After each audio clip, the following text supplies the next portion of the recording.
Hi mga kamamsi! Ito na po yung aming pinamili sa palengke. Yung mga gulay na yan. Yan. Oh, yan. Yan, mga gulay lahat. Ng klase ng gulay. Kasi mahilig ang gulay ang mga tao rito. Yan po. Yan lahat po na pinamili na yan ng mga gulay. Alam nyo?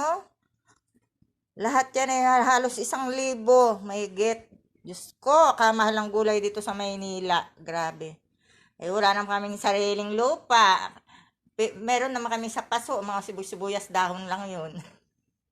Ayan. Ay, kaya bili-bili na lang kami sa palengke.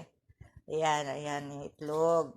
Itong shell. Baka naman may magpapasalubong dyan ng shell. Tsaka gulay yan. Isda. Ayan po. Alam nyo po yan. Lahat na pinamili namin yan. Ang tita ko yan sa ano. Ayan ay hanggang 1 linggo lang. Yan. Hanggang 1 linggo lang yan. Ubos na yan. Yan. Yan, mga gulay. Baka naman dyan. Baka naman.